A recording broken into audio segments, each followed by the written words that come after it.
Apple just launched their Final Cut camera app, and I ain't gonna hold you, it's pretty good.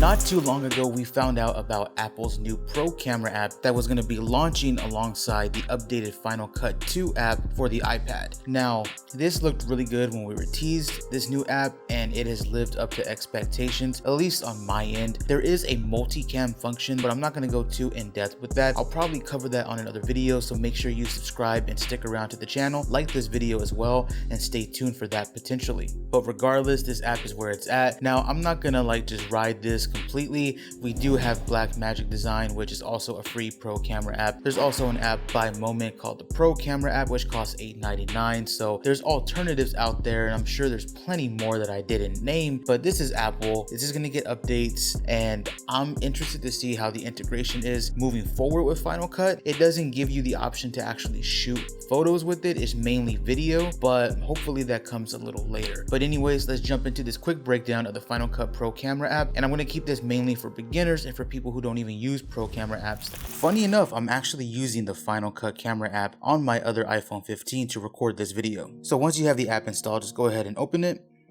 And it's going to ask you for the basic permissions that most apps use when it comes to using your camera, your microphone, stuff like that. So just allow it.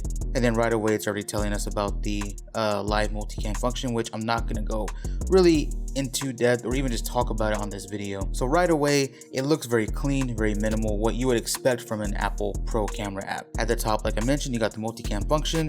You have your codec, your frame rate, resolution in the middle, and then you have your settings app. Right there is your audio meter. Now, the one thing that I've noticed about the audio meter that's different from other camera apps, especially the Blackmagic Design, is that I can't click it and get any levels. Not too big of a deal, because if you are using a lavalier mic or any other wireless microphone, you can control the volume on there, but it would have been nice to at least have seen that, but it's not enough for me to knock points off of the app. Down on the bottom, you can switch your camera, rotate it.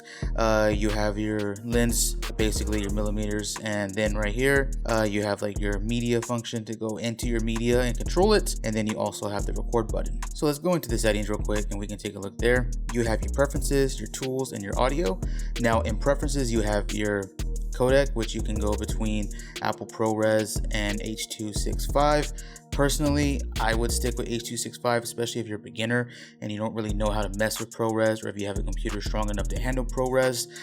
So I would just keep using H.265, just leave that where it's at. Then you have your format or your resolution. Now, if you want the highest quality possible, I recommend 4K. Also, a little pro tip: when you're editing in whatever software you use, whether it's Final Cut Pro, whether it's Premiere Pro, I would make your sequence 1080p and then shrink your 4K footage in there, and that will look really good, especially for social media. If you're posting on YouTube, don't fully recommend that, but on social media, Instagram actually recommends 1080 by 1920, so pretty good to do it that way, and your footage looks a little bit cleaner, a little higher quality. Now, speaking of social media, Instagram and other places like that, highly suggest 30 frames per second, but if you're gonna be uploading on YouTube and you want more of that film look, then you wanna go 24 FPS. Then you have your color and dynamic range. So HDR is on. If you know how to handle HDR, how to convert it later on in editing, sure, but again, for quick video, for people who don't know too much about Pro Camera apps, you want to stick with SDR. Then you have your stabilization, which I want to just go ahead and turn that on. It will zoom in just a little bit, but I think that helps more than really worrying about that zoom that you're going to get. But overall, I prefer having stabilization on.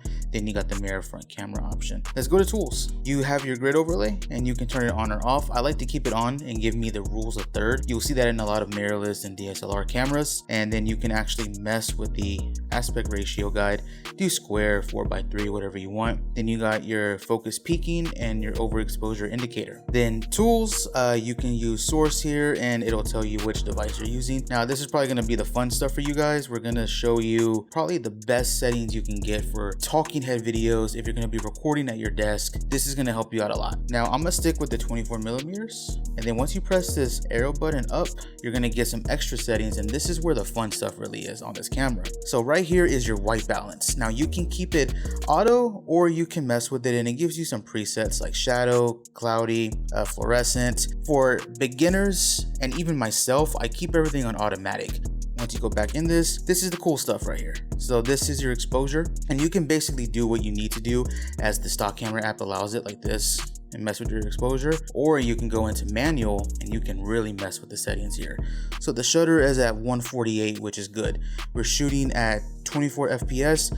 Rule of thumb for any mirrorless camera, DSLR or pro camera app, you want to double your shutter speed off of your frame rate. So I'm shooting in 48, I'm shooting in 24 FPS, so you want to do 148 or even like 150. Now, if you're shooting in 30 FPS, you're going to want to jump it up to 160. If you're shooting in 60 FPS, you want to jump your shutter speed up to 120. So that's the basic idea there. And then your ISO rule of thumb is you never want to bring it over 1,000. You want to be close to 100 as humanly possible, and you want to make sure you can get that quality to where it doesn't get too grainy, it doesn't get to a point to where it's peaking. Personally, me, I love to leave it as close to 100 as possible. Now when it comes to low light stuff, you're gonna want to like shoot it up a little bit, but you don't want to hit 1,000. I wouldn't even go over 800 personally, so try and get away with it as much as you can, but rule of thumb is stay close to 100. Now once you get out of there, you can come here and mess with your autofocus. For the iPhone, I really don't mess with it, but you can set it up and focus on certain things, but I'm just gonna leave it on auto. So once you come back here, you can unlock the style of the camera. You can also do left, right, or portrait, and then you can lock it as well so it doesn't change on you whenever you're going through your filming process or you're filming a project or a video or anything like that. But let me know what you think of the Final Cut Pro camera app. Are you just gonna stick with like a Blackmagic Design camera app since that's also free? Are you gonna pay money for the Pro camera app by Moment since you can actually shoot photos and video with that one? But either way, please subscribe to the channel. It really helps me out a lot. Like this video and share it with your friends. And if you do get this app and you start making content, tag me in it. I'd be interested in checking out whatever you guys post. Anyways, I'll talk to you guys next time.